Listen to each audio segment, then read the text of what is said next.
Dave here. How are you? Today is the 20th of September 2020, and you might wonder why I'm feeling so happy, because the stream kicked off. I've got my head around the new software. I know how to do it. I'm not going to tell anyone. It took me forever to work it out, but got it sorted. And the video's coming through really well. Excellent. That's terrific. I'm so relieved. Okay, so I'm hoping everyone's well. I had a good week.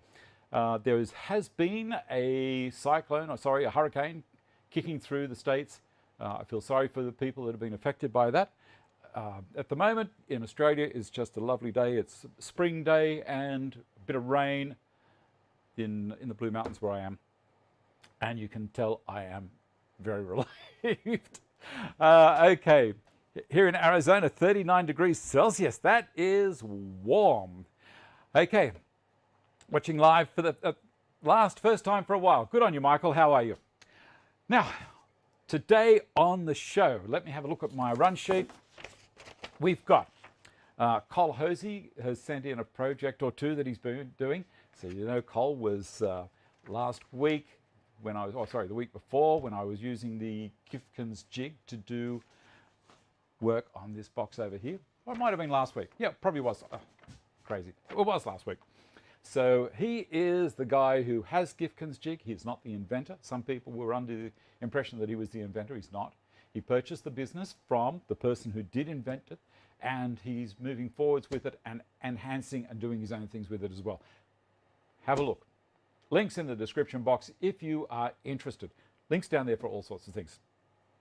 The tongue drum project. We're going to continue on with that, and we're going to making and some principles on the baseboard and the soundboard. Now, I've been researching this during the week, and I have found some interesting facts about it, stuff that I was not aware of. So my first attempt at making the soundboard hasn't been great. I'm going to build another soundboard out of some jarrah. Now, I prepared this jarrah during the week, as I say, trying to get prepared for you guys. And also welcome to my new patrons, Dylan, Henry and Larry.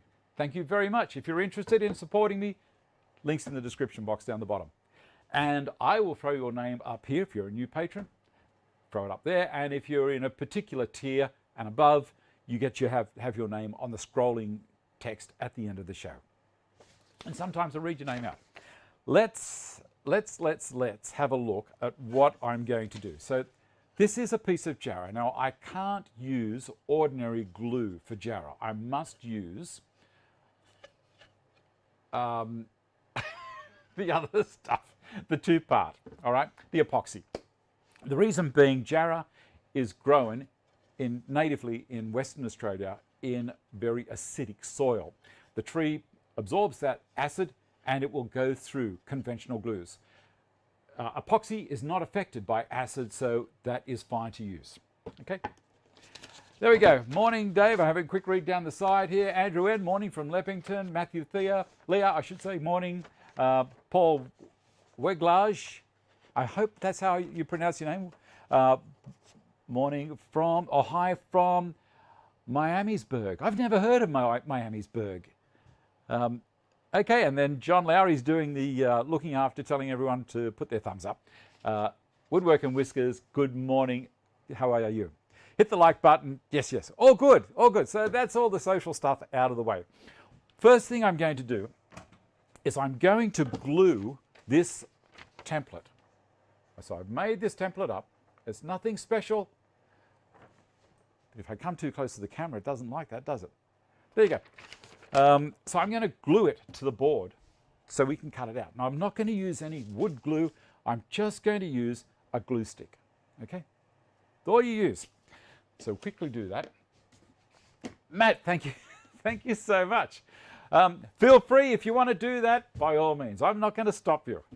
Let's go to CarlCam, and there we go. So I'm going to show you what we do here.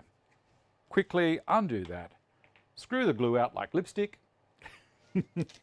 Turn her upside down. You'll notice that I've got two that I've drawn on the back there. I'm not going to go with this one.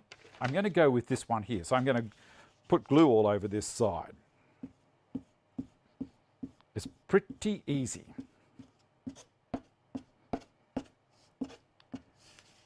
the other direction. Now I'm putting this glue on first off at the beginning of the show, so it gives it a bit of a chance to dry so we can actually use it. I'm going to come in about the same distance from either side and just pop it down. I can slide this around a little bit as it's going off. I think there will be good. And there, back up this way just a touch.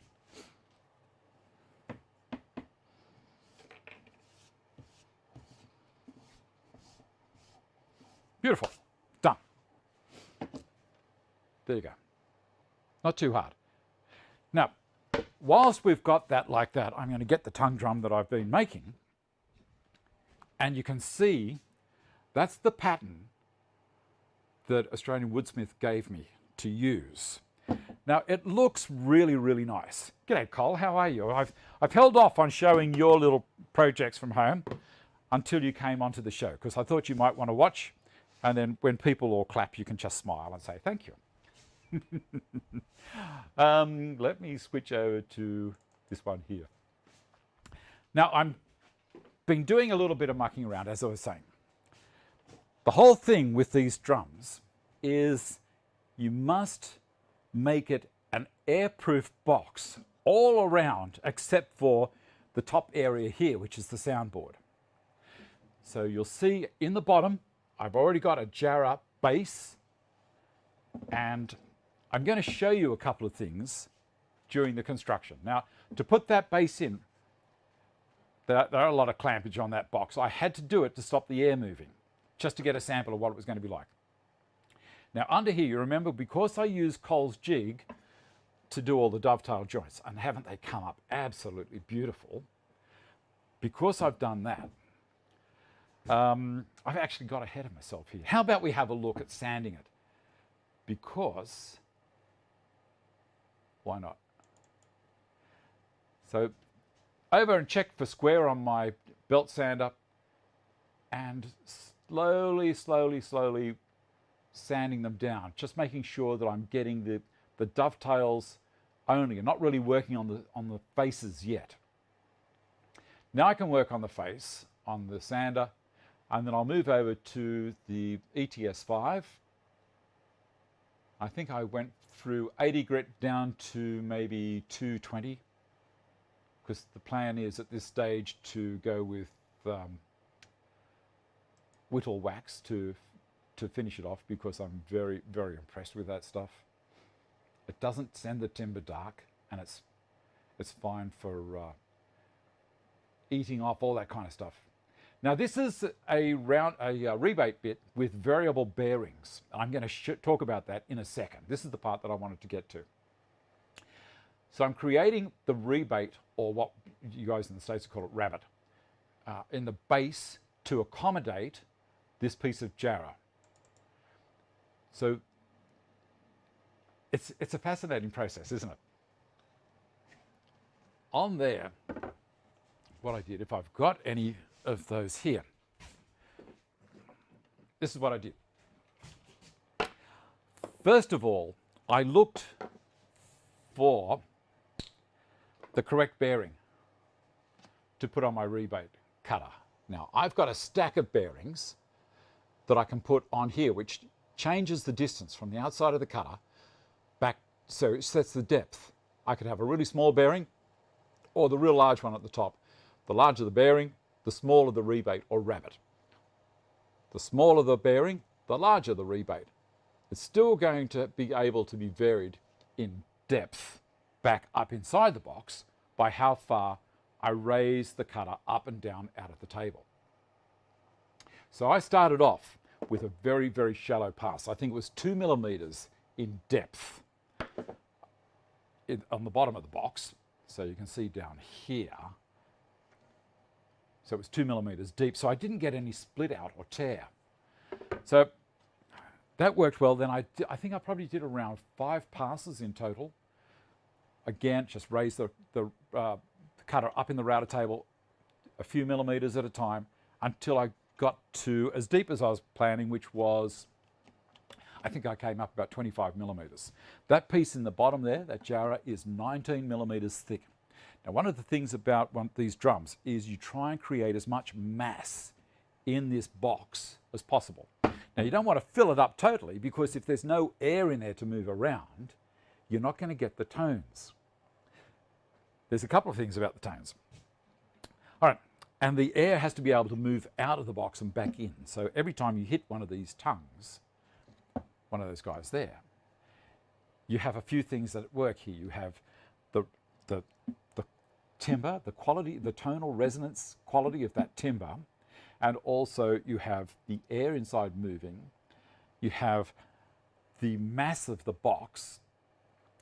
Take you to speaker boxes. So if you've got a hi-fi, back in the days when my father and I built a stereo system, like we bought all the bits and pieces from Garrard, if that takes you back in Australia, and the turntable, and we made the speaker boxes, and we put a fair bit of mass in the speaker boxes before we actually put the speakers in. Now, I've also got a friend who has a guitar amplifier, and he was also saying, you know, the heavier the box, so for the whole system, you're just going to get a much better sound out of the speaker. Same principle here. Now, I have clamped this on. I'm just thinking about whether I should talk about anything else in the meantime. I possibly should. This timber wasn't just like this, and the timber here wasn't just like this. This was,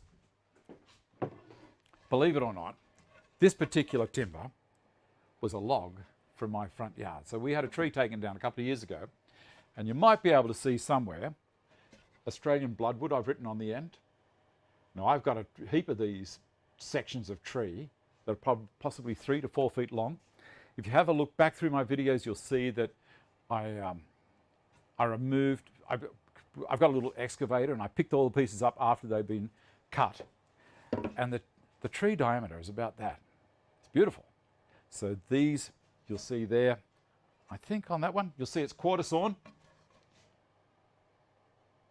How nice.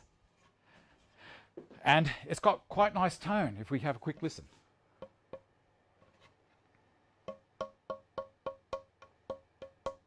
Now that may not sound like a lot, but in the scheme of things it is. All right, so I was working with that, and also I had some jarrah that I was working with at the same time. So let's go over and we'll have a look at ripping the bass and also working on the soundboard. I've got a nice heavy duty rip blade in there, and this is a piece of jarrah that's around 11 inches wide or 225 mil wide. It was only a short piece that I had, so I'm taking out, I think it's about 154 millimeters wide. And then over to the bandsaw, and you notice that I'm using those push blocks. This is one that one of my daughters, Bianca, got for me for Father's Day, and that thing is absolutely fantastic. I feel so safe using it. Now, I have got a couple of them now, and I use them on the jointer as well. So that's the jarrah being ripped down to thickness. I think I've got a 19 and a 16 mil coming off there. And this is the bloodwood again, because I do have two different types of two different soundboards that I'm making. One that I've already made and I'm not overly happy with it, and the other one we're going to work on today. And it's come up quite nice. Back to me again. Okay. Are you interested in what I'm talking about here, or are you all going to sleep in the corner? I'm reading down the side here, so not many comments, so maybe you are interested. I notice sometimes when I do the videos, this live show, the chat kicks up when I'm doing boring stuff. You start talking to each other, but when I'm doing stuff that you might be interested in, you all shut up and watch what I'm doing, which is fine. Okay, so we've spoken about the different width rebates you can get from doing different bearings. I've put a link for anyone in Australia. I've put a link to the CARBATEC affiliate site. So I'm totally open about that. You're still there, Brian. Excellent. Paul, you're fine, not to worry. You sit in the corner and eat Tim Tams. If you're interested only. I'm not forcing you to do it, just if you're interested. All right, where are we up to now? You want to hear it. One of the things I've also discovered is you need to support the whole box away from anything else that may make it vibrate. It might contaminate the sound with different sound waves. On Australian Woodsmiths magazine, they have these arches or arcs underneath. So it looks, you know, pretty sexy and just stands on the timber itself. I'm planning on putting rubber feet on the bottom, so I don't need to have that. It'll be sitting up a little bit so air will still be able to move around underneath it. Not that it needs it, because the baseboard is really thick, 3/4 of an inch thick. That's pretty heavy. There are plans available for the drum. Yeah, does the Jarrah base put pressure on the box? David, no. This timber is extremely well seasoned, and the Jarrah, I got it reclaimed from a kitchen. It was a benchtop in a kitchen, and you can see in that video where I was showing you ripping it, it had biscuits in it. So I built a table out of it for my brother-in-law around 3 years ago, and that kitchen was in Sydney, and I think it was built in the 70s. So it's very, very well seasoned. This isn't going anywhere. I think it'll be fine. I'm going to put a seal on the whole thing anyway, and inside. So I think it'll be fine. All right, now, I did say that I'm going to support it. Now, before I go hitting it with any dongers, I'll show you a little trick with those as well. I'm going to put a towel here for those clamps to sit on. The reason that I haven't, I'm enjoying this. I really am. The reason, actually, I might even make some plans for the thing. How's that sound? And the glow in the dark, if you're interested, it works. The green works a whole lot better than the purple. Now, there we go. I've got all these clamps on to keep the air sealed around the edges. So air can't escape out cracks. It's got to come out through the sound box here. Now there's only 2 notes on this one so far. We might work at trying to fix that, but 2 notes. And I haven't tuned it yet. I've put a couple of holes in the tongues, and I'll show you about that in a minute. But this sounds really horrible. This is a very hard, very noisy. Hear that? It's not going to sound much better on the drum. So it's a heads up. It's okay. Do you like the sound? And let's go to another note. A little bit different.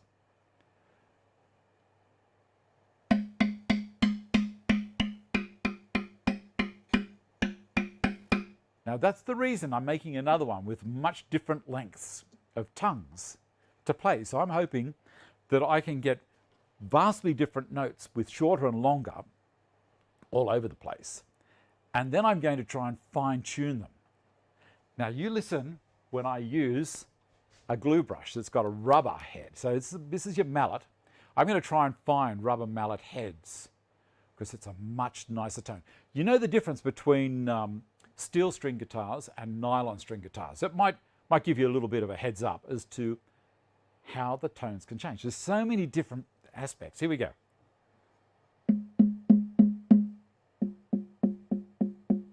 Now that's the only 2 notes that this bloody thing will play, but let's have a look.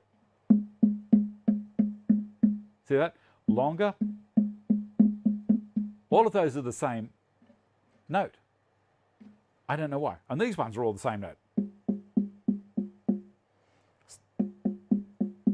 Slightly different. Slightly different. So, it sounds great. Now, if I didn't have the clamps on, it'd sound rubbish. One of the things to be aware of is don't put the bass in right at the beginning. Oh, maybe I'm just thinking aloud here while I'm going, because I'll take the top off and we can have a quick look.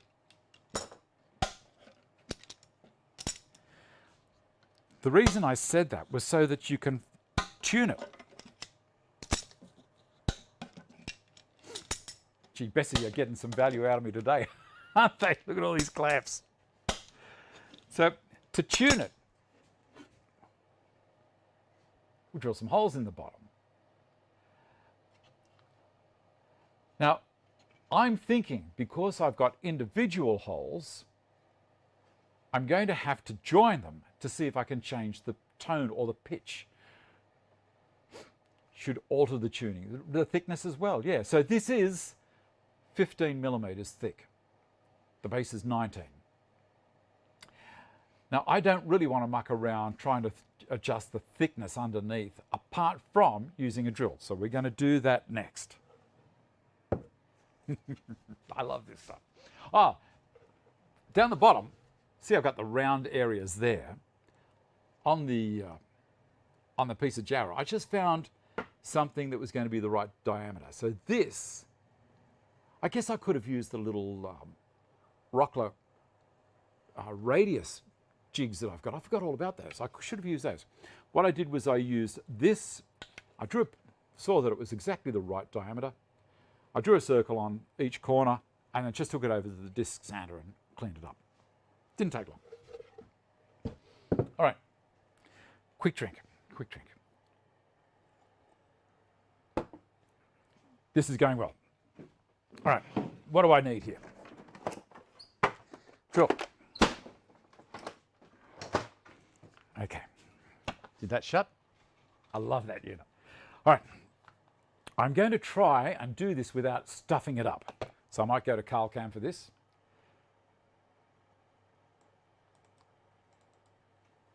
All right, so there we can see I've got all these holes.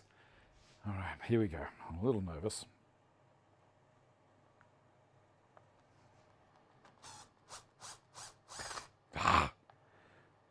I don't think this is going to fare well.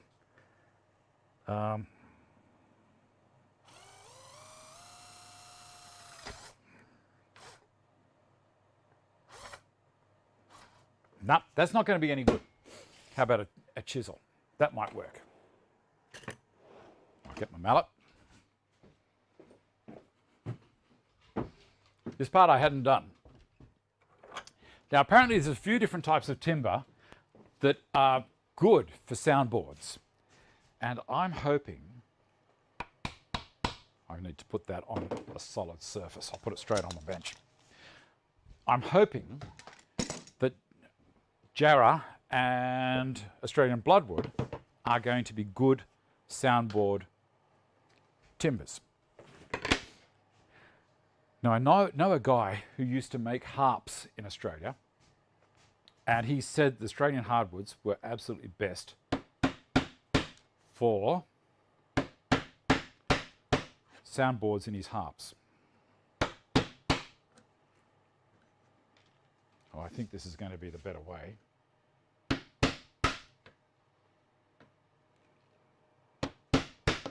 Wrong way around.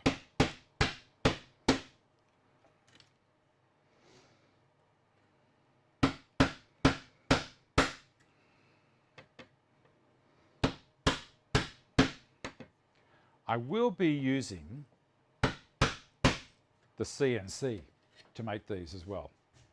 Jarrah is a good soundboard. Don't know about bloodwood. Under the keys is resonance chambers, tuned by altering the length of pipe. Yeah, I've seen that as well. Ben, this is a project you might want to do with your wife. Give it to the kids, drive you crazy. I won't be too much longer with this.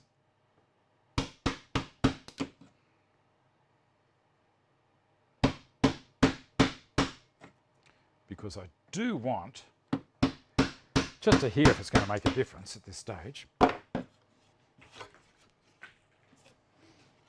want to get started on cutting. That should make a difference, you know. Let's have a little listen.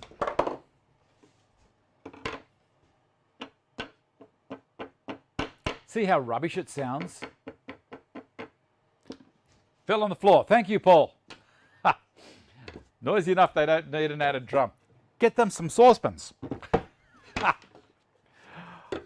All right, go back to the front camera here. Let's see what happens. You do that and you think, what a rubbish thing, until you actually clamp it on. So I'm going to clamp it back on, and then we'll get stuck into cutting the next board with the jarrah. I'm excited.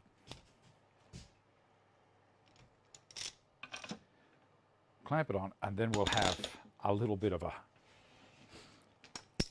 look at the other things we're going to do. So I'm going to create a rebate as well. It's all about holding the sound, holding the air, I should say. If you don't hold the air, it's not going to work. I remember from my days as a kid at primary school, we had drums at school, and they had a skin on the top that you hit, and I think there was another skin on the underside. I think. Correct me if I'm wrong. Were you in a school band? Play a recorder or nothing? A cymbal, triangle. They give the triangle to the kids that weren't terribly good at reading music. Okay, I'm curious.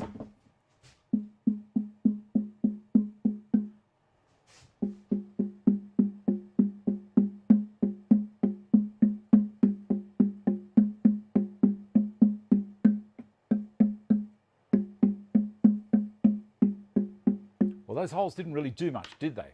Camphor, laurel and jarrah. PV resonance was xylophone made by pacemakers. Skin ends on a standard drum. Both ends. There you go. Dave, when all done, does the top get glued on or some other fastener? Play the full one. David, I have watched what other people have done, and they've glued the top on. And then they've screwed the base on later.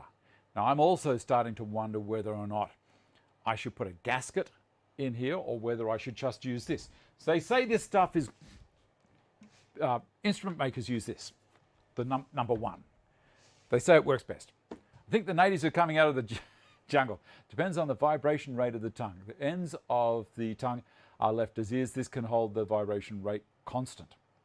You could try a rubber seal on the lid. Exactly right. So what we're going to do is I'm going to create a rebate on the lid and drop it down in there. And we can do a little round over and all that kind of stuff. But first thing I'm going to do,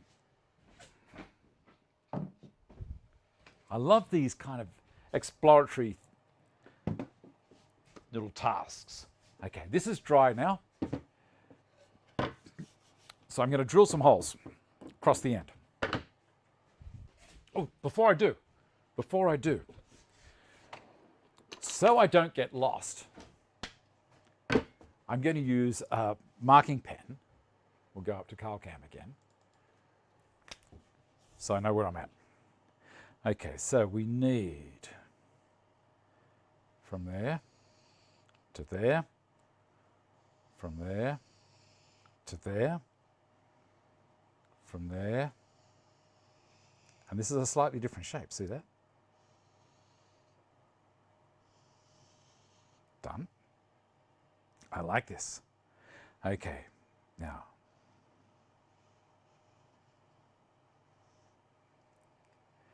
And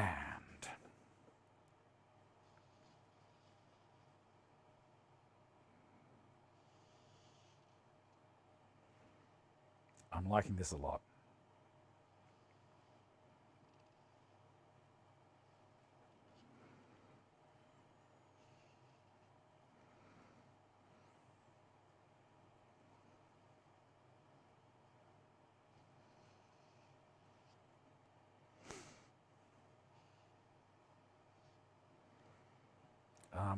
This was an interesting one. I didn't know what was happening here, but let's go, because this is just freestyle. And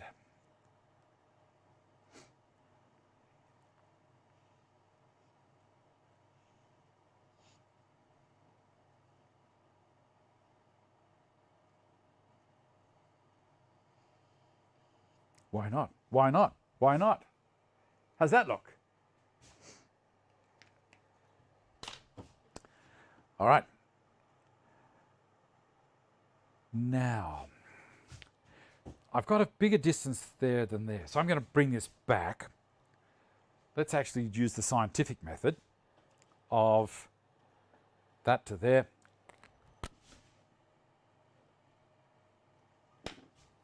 How's that look? That might work.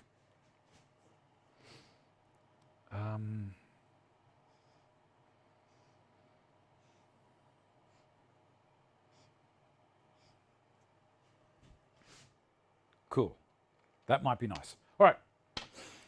We're going to drill some holes. Get the other drill out.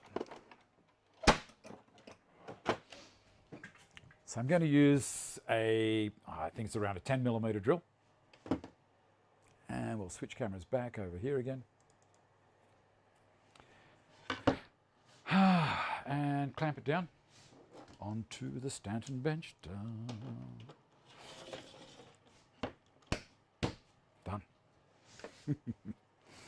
All right, let's drill some holes. I think I need to put a battery in. We use the battery off the other one. I was thinking to myself before I started, oh, I should put new batteries in all the gear so it doesn't look like it's lame. But no. The drills really do last a long time. The batteries last a long time. I mean. Now the reason I'm drilling holes is because at the end of a cut, if you just have the cut itself, you're very likely to split the timber. If you have a hole and you cut up into that hole, it shares the load around the end and the timber's less likely to split. That's my story.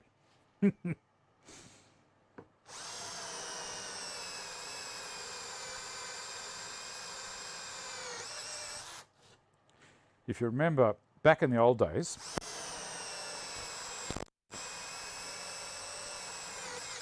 at primary school, when I was a kid, that was a long time ago, we had timber benches and the legs were timber. This is benches for sitting out in the playground for lunch. And they had, the leg came down, up in a V, and then down and then back up to the seat. And right in the peak of that V was a dirty big hole. See if you can remember. That's how it was.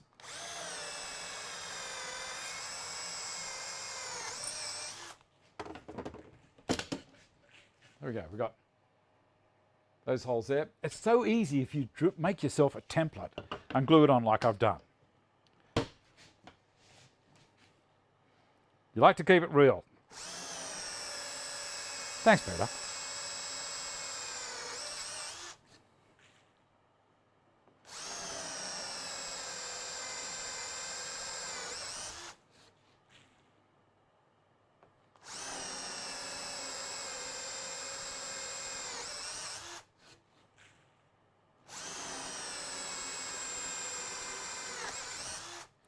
Now you may notice 1, 2, 3, 4, 5, 6, 5. I've got different amounts.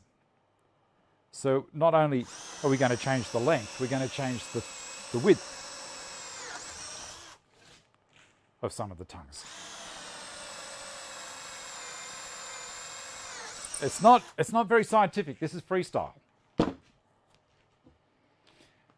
Right. Bring it back to about there.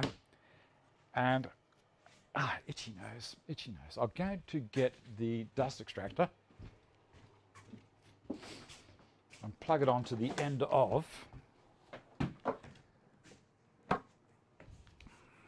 the jigsaw.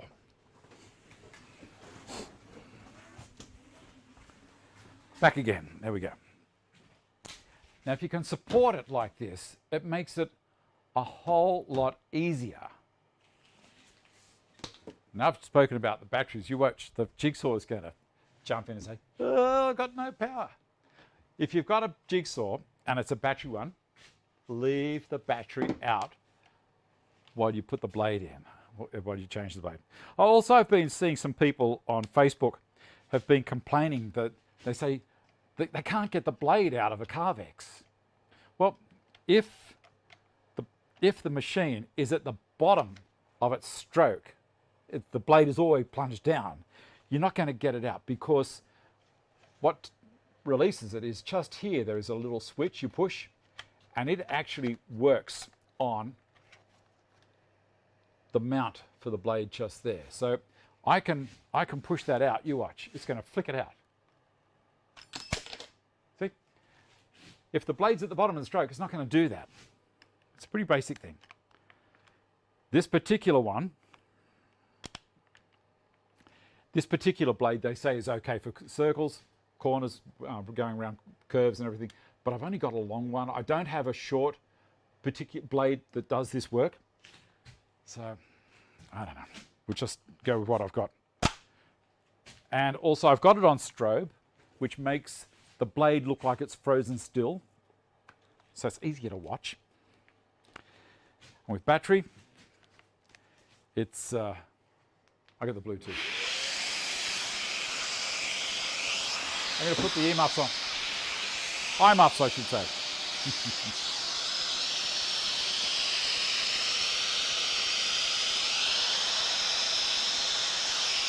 Here we go.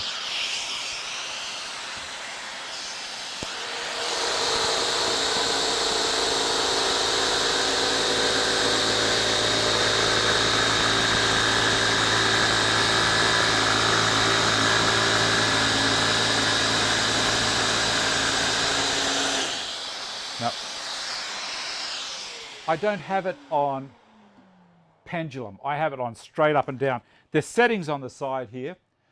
I get a finer cut if it's just going straight up and down instead of going down and then like a drive piston rod on a steam engine. I'll do all these cuts.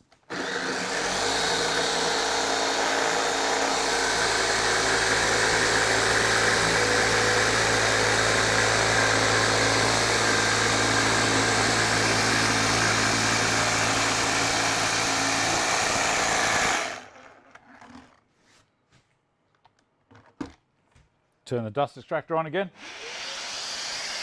Drop that down.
Beautiful.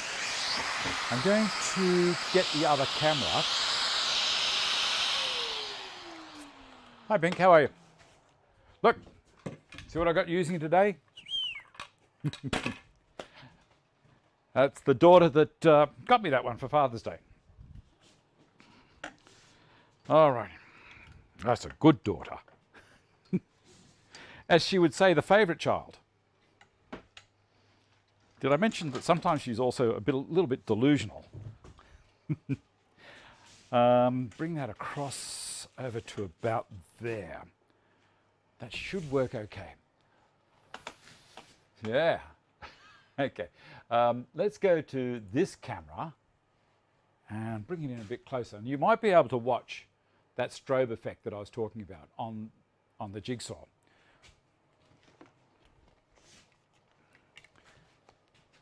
Switch cameras. Okay. That's where we're up to so far. And I did mention the strobe. It'll look as though, I'll bring that up, the blade's just sitting still. Give it a minute. It's not going to work with the frequency of the cameras, unfortunately. I can see it fine from here. All right.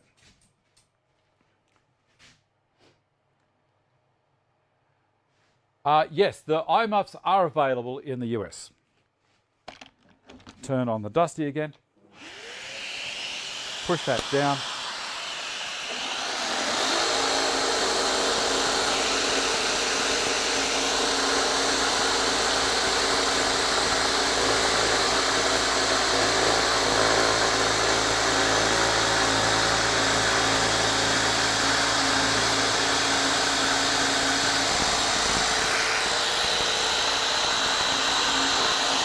I was going to swing around. Wrong last word, okay. I was going to swing around and do that cut, but I was going to bump into the camera, so I'll do those right at the end.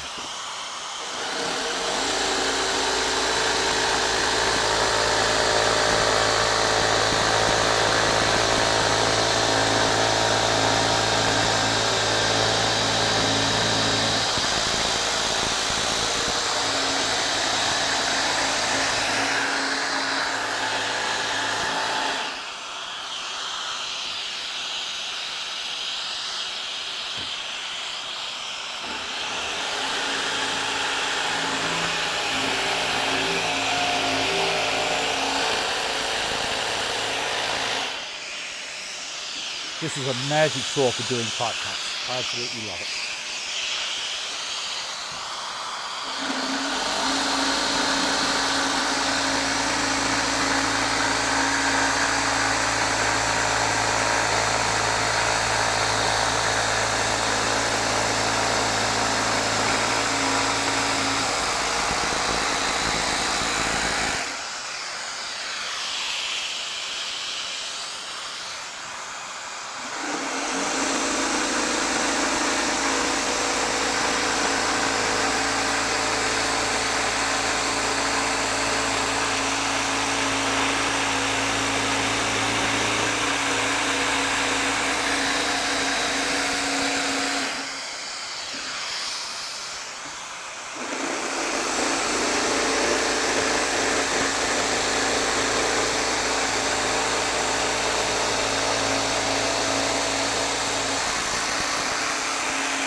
That's where we're up to so far.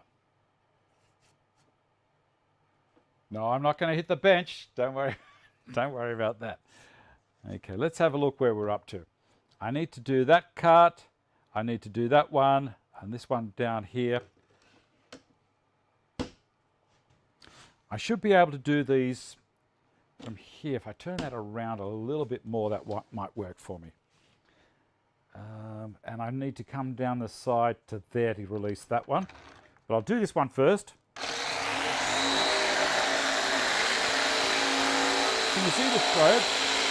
I don't know, maybe you can, maybe you can't. Here we go.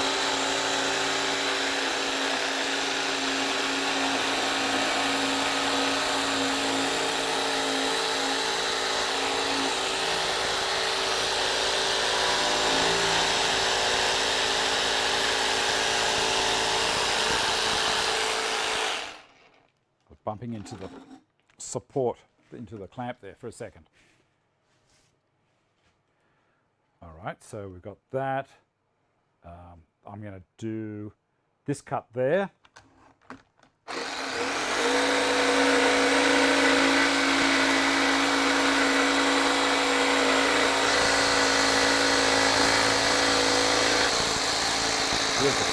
That's the first hole for the sound, which is terrific.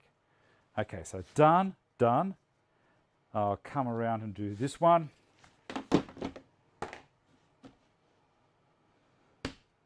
I should be able to come around and do that. from here.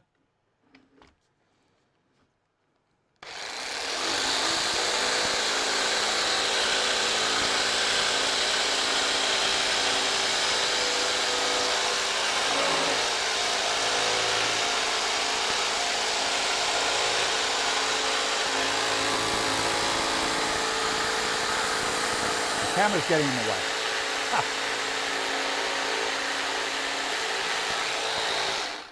Good. That's that one. And then I've got this one here. Should be fine.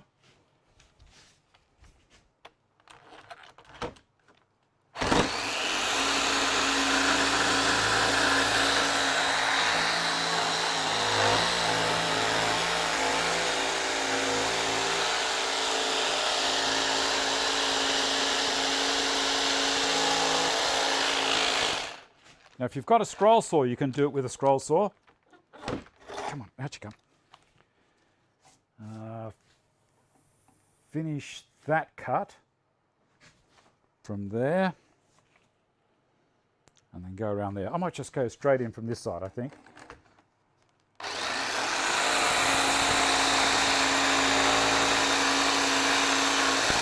Got it? Don't be tempted to pull the machine out while it's still going. Andrew, of course. At the beginning of the show I said I would do that in the future, but I'm just showing most people have a jigsaw. I'm talking loud again, aren't I?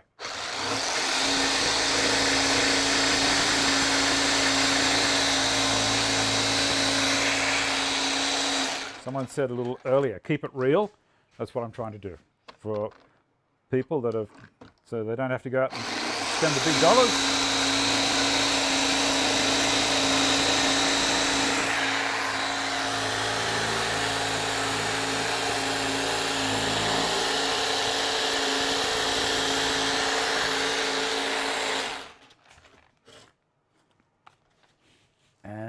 I think I need to do that one there. We're nearly got it all cut out. So that, and that, they're all done. So I've got to do the end of this one, and that should drop out if I just finish that bit off there as well. Are we good there? So I'll come in there, and I'll nip that part off first. Got it? And this part here.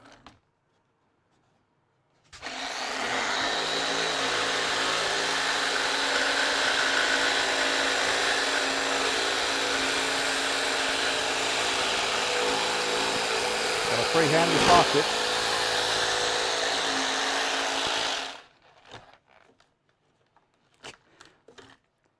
There we go.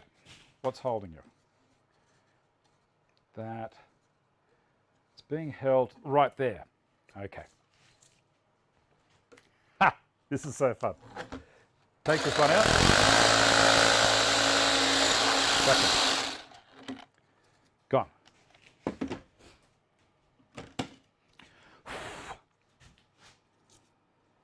Good. Okay. Now switch to the other camera.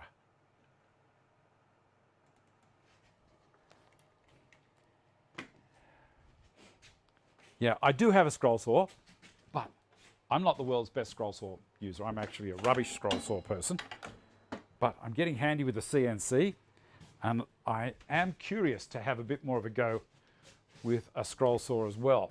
I just moved out of the way. I've moved that all the way down there. I should have just brought it over here. How are we doing? This is great.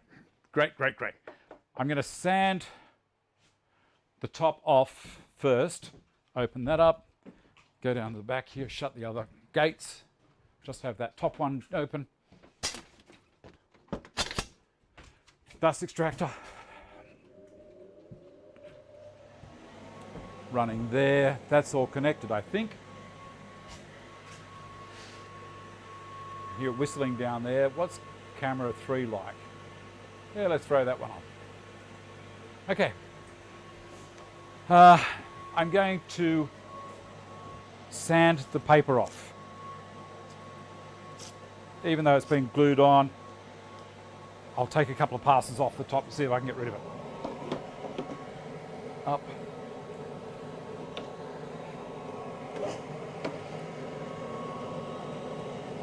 Down.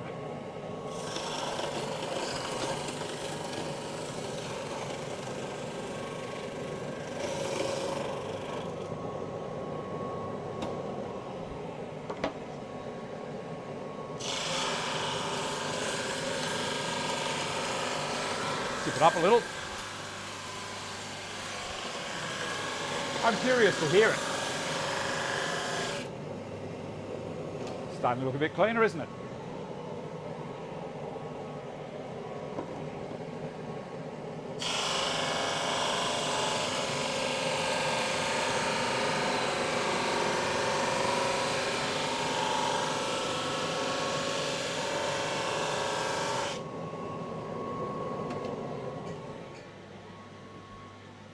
There you go. I love it. Love it, love it, love it. All right. Let's switch the cameras back again.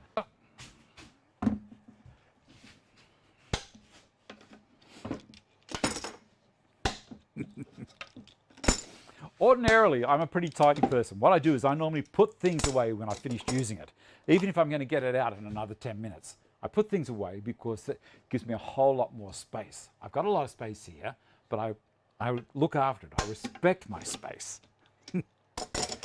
But at the moment, I get too excited and I don't put things away. And you can see it starting to catch up. Okay, that was the one that we had. Looked very, very nice, like a bit of a harp or my tummy. This one. Put that on there. And we're going to hit it with a round over and a rebate very, very soon. But I want to hear what it does. You put things away so I know where they are. That's exactly the same as me, David. Same as me. I'm a shocker. I just forget. No, I'm looking all over the place. You've seen me do it on the show, looking for things. Let's say clamping it down is crucial for the sound. We're trapping air.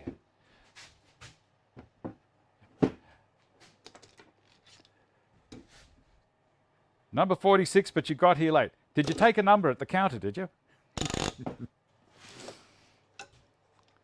What would you like today, sir? Any sliced ham or cheese? Do they still have those numbers at the deli where you take a number and then that's the person's going to serve you next? Oh, I can't touch that part. I've gone onto one of the tongues. Oh, very excited. Very, very excited.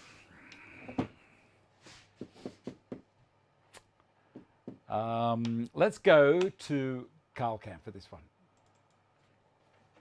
It looks nice. I like it. One other thing I've got to do. give it its best chance. I'm going to throw the towel under it. I'm not going to throw the towel in. I'm going to throw the towel under it.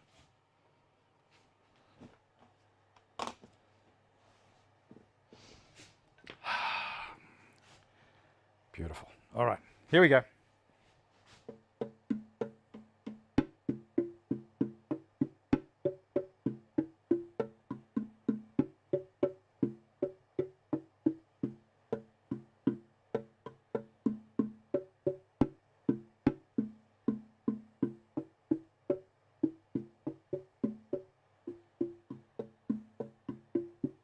And I've seen him do this.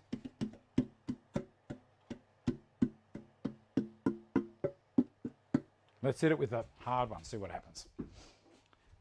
It needs a lot of tuning.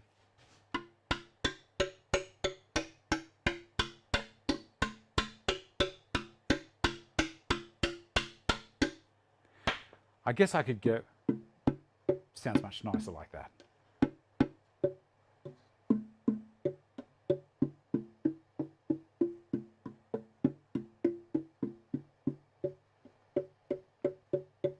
Those two are the same.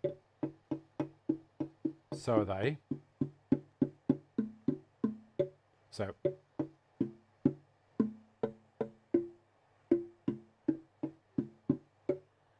I'm sure it's going to sound lovely when I've finished and actually close it in.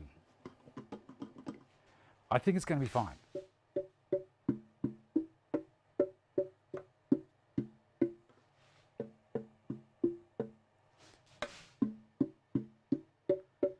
And using an official glue brush isn't probably the best way of doing it. Let me go back to the other camera. I know. It sounds fine. It's a bit of fun, and I don't know if I've got the acoustics right as far as how much air has got to be able to move backwards and forwards, as in how much room I've left in all of those holes. You see on the other one, there's a lot. See that? There's a lot of air is allowed to travel through here. But the tone was fine. I liked it. I like the rubber mallets. And let me have a quick read. If you take more timber off the keys, you'll get different sounds. Or will the sound not be as intense due to more air being able to escape? These are all questions, Bink. I don't know. I don't know. Ash drummers worldwide rushing to buy glue brushes. Of course, of course. Captain Kent sounds like I need to send one home with my grandson. Is that with chips? I'm not. I might have missed out of something there. Or were you saying that I'm placing an order on the internet or Jungle Grapevine or something? I don't know. It's just when I put this in here. Look, let's do that. I'm going to move the camera down to the table saw, and I'm show you Mozart did not roll over in his grave. Aren't I lucky having all of these people that are nice and cheeky? So you can see when I switch the cameras, I'll take all of this off here. I'm going to create the rebate, and I'm also going to do a round over. It's not going to take very long. So we've got a couple of minutes left. Stick with me. We'll do all this stuff. Look further up, Dave. I will. And I'll switch cameras, but I'll have a look in a minute. Okay, that looks pretty good. So you can see down there, I've got the table saw set up with Favourite Daughter's push block and a 6mm flat top blade. And I'm going to open up the dust extraction underneath the table saw because I don't like breathing all of that stuff in. I'm going to take off basically 6mm by 6mm. I think it's going to work well. I'm going to measure the top of the drum, or the internal space. I've got 143mm there, and I've got plenty there. So, and internally this way, I've got 342, and that way I've got 346. Yeah, so that should be just about perfect for the end grain. All right, so as I say, it's a 6mm flat top blade. I do have a recess in my sacrificial fence. This is a little jig that I made years ago. You can have a look at the video if you want. I've got my insert in there for a 6mm blade. I'm up about 6. Let's give it a shot. Turn the dusty on. I'm going to use the block to hold it while I pass it over. I'm going to pass long ways to start, and then I'm going to do the end grain because I won't get any tear out that way. That's the plan.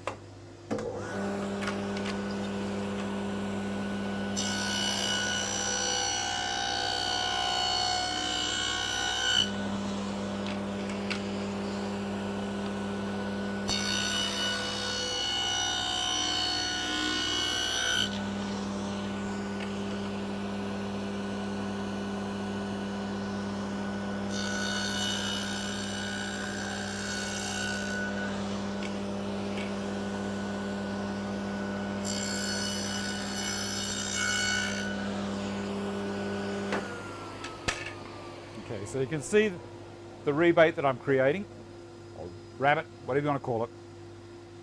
Now I think the length is fine. I'll turn the dusty off so I'm not talking over that. Yes. Oh, just missing. So we'll do that first.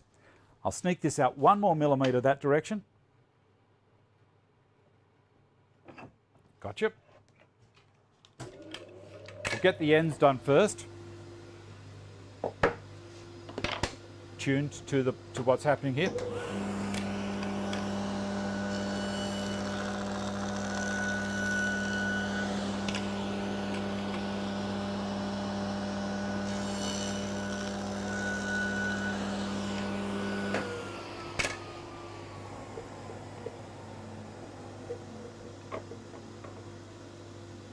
It's only just.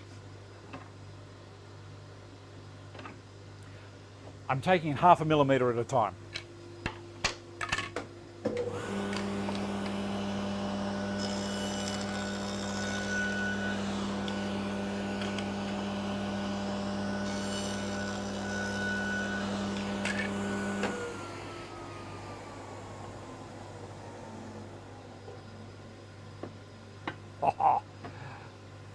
Look at that. No movement. No movement sideways. Now I need to have a look at this direction. And you can see I need to take off around 4 millimeters off the width, which means 2 millimeters per side. I've already moved it at about 1 millimeter. So I'll sneak it just a touch more. This is guessometric, but it's okay.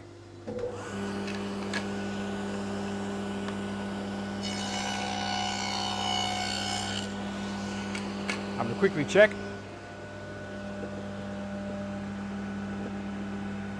Looking good.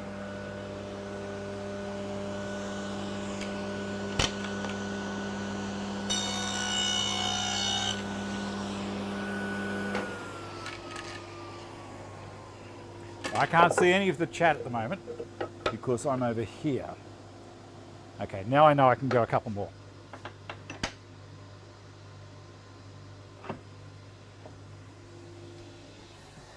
Making sure that other dust port there was shut. We're going to have about another 3 or 4 minutes in the show, then we're over.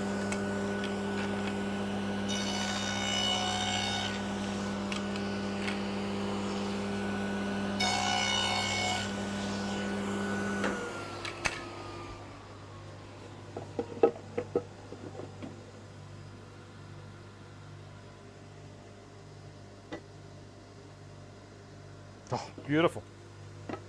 Look at that, my friends. No movement. Nothing. Absolutely nothing. Just beautiful.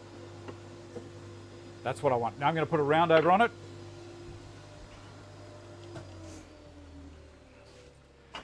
So down here, and I'm going to bring this guard back to about there. And I'm going to plug the dust extractor into this. I'll have a quick read while I'm down here. Feel like that lolly advert, chop it. You like that, Peter? Okay, taking this back down to the other machine.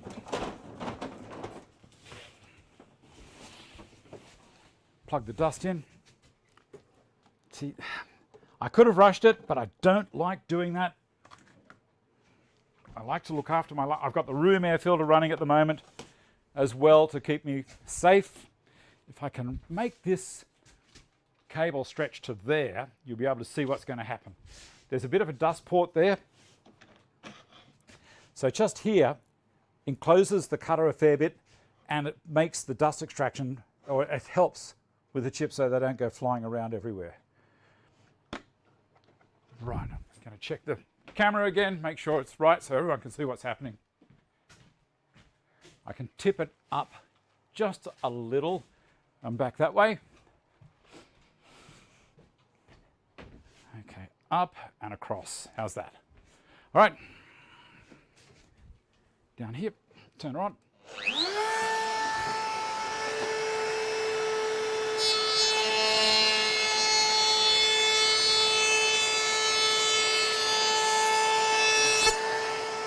Good.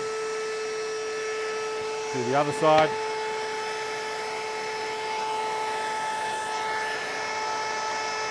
For some reason, give me a second. For some reason that's pulled off. I don't know why, but I do want it held in there.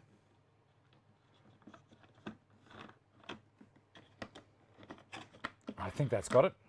Yeah, beautiful. Would have been a little bit dangerous. That's not going anywhere. So the reason I'm doing this is making sure that the bearing is just proud of this fence that I made. There we go. Go again.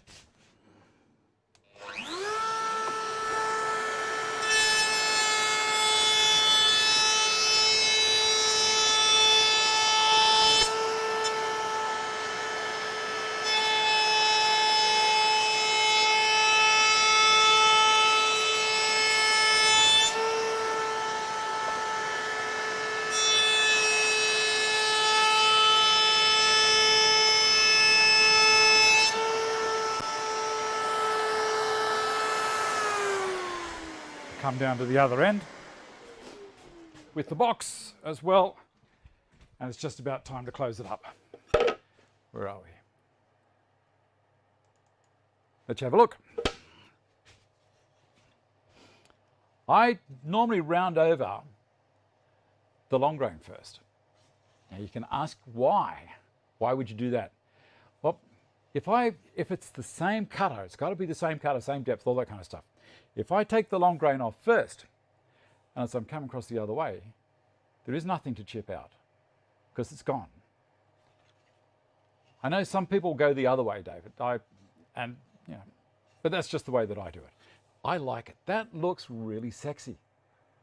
When I clean that up, I'll get some sandpaper and go around the inside, and I might even get the scroll saw and tidy those cuts up. But I think that is lovely, and I'll drop it in there.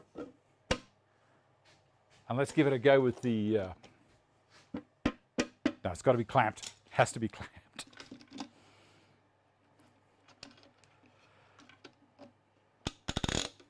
Got to be clamped. And when I put the, when I glue it in after I've tuned it, you're thinking the same thing. Well, proof's in the pudding, Wayne. It worked. This is the way I do it.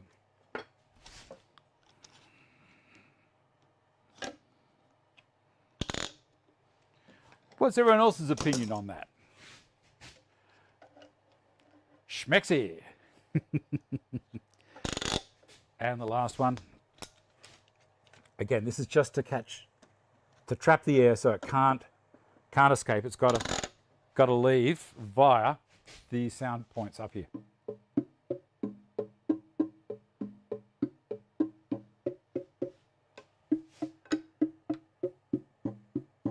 I love it. I absolutely love it. Okay, there we go. It's you're never too old to enjoy yourselves. Make yourself one of these. We'll finish off this project next week. I'll clean it up a little bit in the meantime, and I might see if I can find an app for my phone that tells me notes. Yeah, next week's show. Yeah, I'll wear my Tarzan gear, the loincloth. So where was I before I got distracted by all this banter? Just a couple of principles in there, which were drilling a hole before you do the slots will save it from splitting. Taking time with the jigsaw. With my saw, what I do is I hold onto it as close over the head as possible, so I'm not kind of pushing it from the back. I do all my rotation right over the axis of where the blade is coming down. One of the little things I may not have told you about. Using recycled timber from a tree. This was a log from my front yard. Yeah. I don't have to slow down, buddy. I'm enjoying myself. I get excited. What else? Thanks for watching. Thank you to all of my patrons. We will have the Patreon chat in about 2 minutes. So if you're a patron, I have put the Zoom meeting right at the top there for you. As you go into Patreon, you'll see it. Have a look in the description box down the bottom for my links. Please use them. Look after yourselves, be nice to each other.